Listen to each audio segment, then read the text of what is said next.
Jour du développement durable social, donc, vous m'avez dit, avec des ateliers, des cours de danse, pas comme les autres. Oui, il vient de se terminer le festival Plus de genre au CLAP, qui est le siège de la compagnie Kéléménis à Marseille.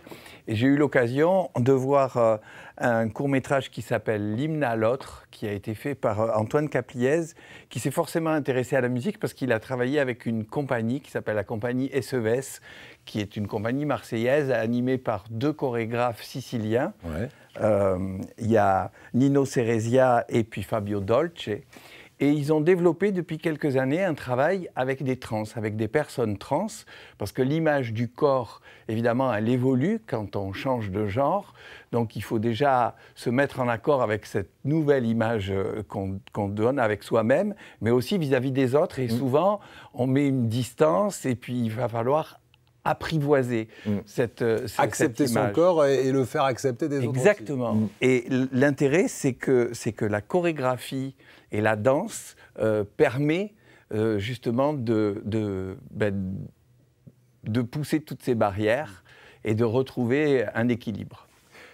Vous avez des images, parce qu'on a forcément envie de voir ce que ça donne. Alors, d'abord, je vous rappelle quand même pourquoi c'est lié au développement durable, parce qu'a priori, on pourrait se dire pourquoi un travail avec les trans. Il ne faut pas oublier que dans le développement durable, il y a trois piliers. Il y a le pilier environnemental, ça tout le monde y pense. Le pilier économique avec l'économie circulaire, où les déchets deviennent nos matières premières et où on ne touche plus aux ressources de la planète. Et le troisième, le pilier qu'on oublie tout le temps, c'est le pilier social. Et vous allez comprendre que c'est essentiel d'avoir une place pour tous et pour chacun dans la société. On regarde tout de suite.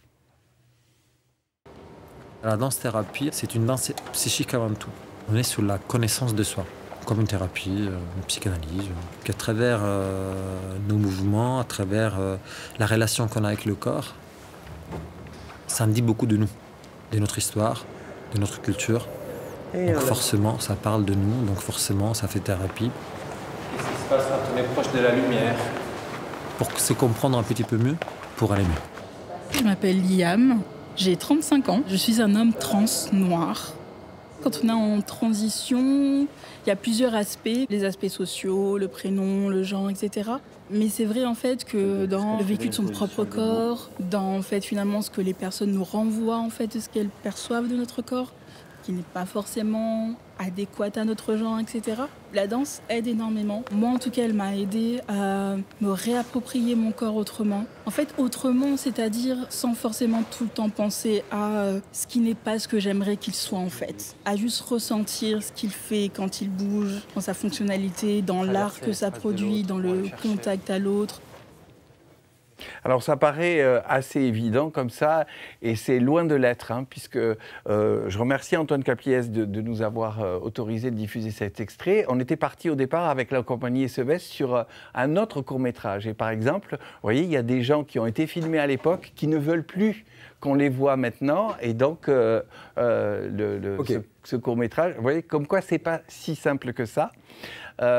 Et ce que je tenais à vous dire, c'est que c'est une action à long terme que la compagnie a menée, c'est-à-dire que maintenant ils travaillent avec le centre LGBT de Marseille, et régulièrement il y a des ateliers qui permettent à ces personnes trans de se redécouvrir. Voilà, je pense que c'est tellement intéressant que vous devriez un jour les faire venir pour qu'ils en parlent eux-mêmes. Et pourquoi pas.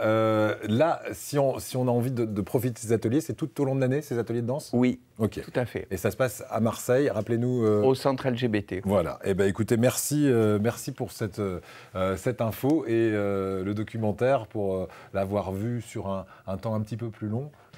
C'est plein d'émotions. Oui. Voilà, donc, oui, franchement, ça attire les larmes. Hein, ouais, absolument.